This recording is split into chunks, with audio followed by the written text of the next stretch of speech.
Hey guys, doing a social work video. So this is just a quick check-in, social work talk. That's what I should call this video. Social work talk. I think I like how that sounds. But I just want to check in with you guys, see how my social workers are doing or any future social workers. For most of you who don't know, I am a hospital social worker and it's been busy and crazy lately. Like, it's so funny. I was actually talking to my sister earlier and she was just mentioning how so many hospital social workers are actually moving forward with private practice, which actually one of my colleagues is doing that. A couple of my colleagues are doing that. Hospital social worker is busy. The pressure is definitely on. We have several complex cases. People are coming in. I don't even know where to start.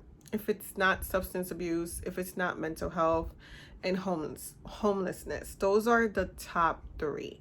Oh, and another big one is the elder community. Okay, we are finding so many seniors who are living alone, who are hoarders, who are neglectful, who have no family, who are sitting at the hospitals waiting for us to apply for conservatorship. Some of them need their house sold because it's in deplorable condition. I mean, there's just so much happening with the hospital social worker. It's ridiculous. Like everything has exacerbated itself now, you know. So I'm here. I just wanted to check in, let you guys know that I am here. I'm still alive and well. Thank you in the name of Jesus. I am blessed and highly favored. Again, we're still in this panorama. As you know, one of my units is respiratory. So the private side of my unit is all panorama folks because the numbers are high. I feel like, with summer, people went on vacation and they all came back sick, and that's what's happening. So it's been a lot. It's been a lot. I just sit back. I am so thankful that I trust the Lord. I know God. If you don't know him, I don't know what to tell you, because you better get to know him. The times are near and things are changing fast. So I am so happy that I have my faith, I have my family, and I have, friends. I'm surrounded by good people and good support because things are rough, and they're rough. Everyone is going through something. And we have so many people that I don't know where you guys live, but the housing market is disrespectful right now. Whether you're buying or whether you're renting, rent is going up by hundreds. People used to raise your rent by $50, by 100. They're raising rent by $500, $600. And think about it. Not everyone can afford that. So it's sad. Like when I drive around, I work in the inner city, so of course it's a huge city.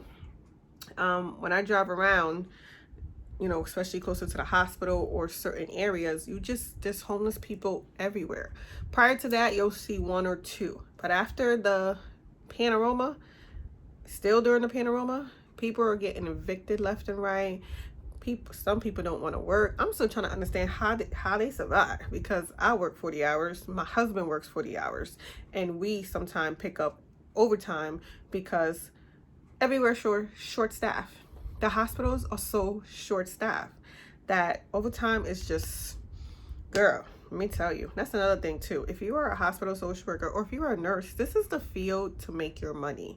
So if you're about your business, you're about your finances, make your money, because right now some of these nurses are getting paid like $100 an hour in a hospital to work, because that's how short staffed, that's how bad it is. And some social workers are making really good.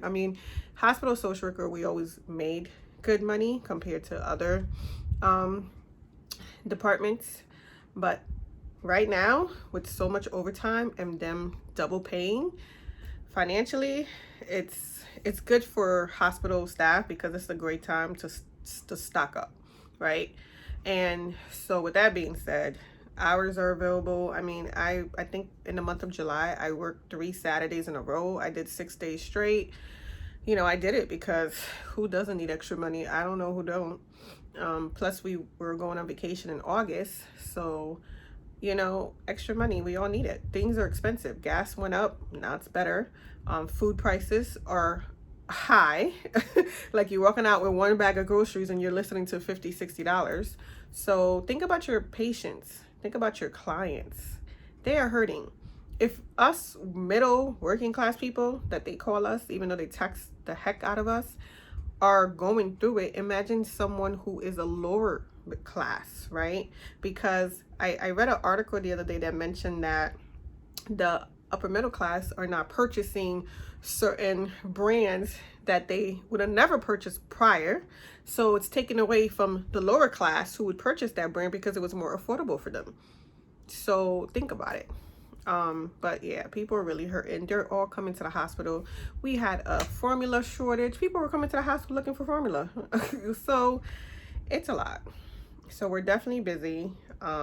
We're definitely going, we're hopping. Complex cases are becoming more and more difficult to manage because again, we have less resource. We have people who are homeless, who are dying and have no place to go. They just don't. So they're sitting in the hospital. And of course, finances and, you know, teams are looking at us to fix the problem, to solve the issue. But you can't fix the problem, solve an issue when you need the community, you need the state, you need everyone. It's not just you. The problems are bigger than just the hospital, you know. So it starts with legislation. It starts with our governors, starts with your mayor, whoever these people that you elect in charge. Be very mindful of that because funding is a big problem. You know, in my state, Connecticut, they don't have to house you. They really don't. You could be homeless, pretty much that's your business, right? And it's sad because we have, you know, we have old homeless people who were homeless because whether substance abuse, mental health, poor choices. Then you have what I consider new homeless people who are working class people but cannot afford to live, cannot afford the rent because the rent is so high. They can't afford to buy because houses are so expensive and other people are outbidding them. Like it's sad. It's sad. So when you have someone who's working 40 hours and they're living in motels or they're sleeping in their cars because they can't afford it. But these are 40-hour employees, people that were able to afford $1,200 a month, $1,400 a month. But now a one bedroom is $2,000 where a one bedroom used to be like $1,400. So I don't know where this is gonna go.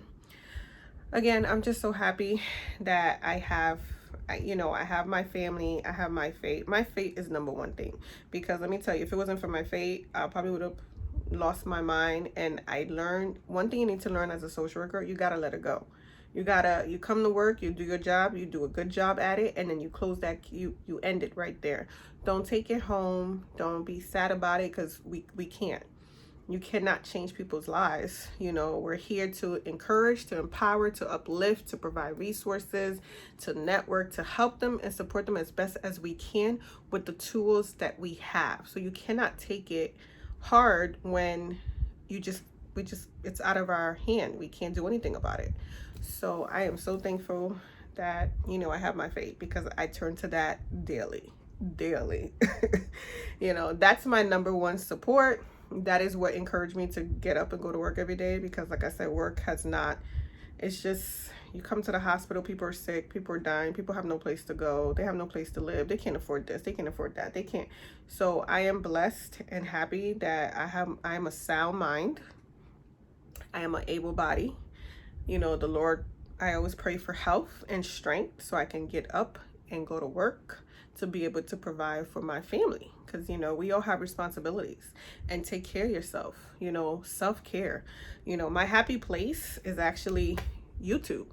I use YouTube and social media for what it is meant for, which is I laugh. Some videos I cry, some things I love fashion.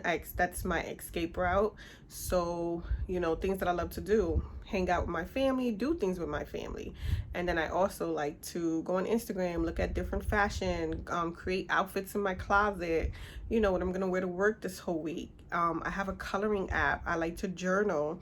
I have a study Bible. I have, like, you have to have different outlets because you will need it in this field, because burnout right now is real. When I feel like I'm hitting that stress, my stress level is high, my blood pressure is high, and I'm hitting burnout, that's usually when I have to kind of take a time out.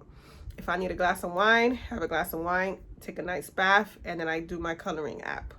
First, I talk to the Lord. I always gotta talk to the Lord. I talk to the Lord every day, all day. We have a relationship, so every day, all day. That's the most important thing for me. That's how I'm able to continue with my job, with my career. I'm still questioning if I could do this another 10, 15 years, but this is where I'm at right now. So on that note, again, I just wanted to check in with everyone, see how you guys are doing in the states that you live in, what's going on in your state. Leave a comment down below, let me know.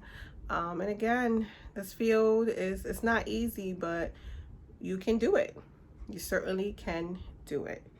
So from one social worker to another social worker. Again, we're gonna call this social work talk.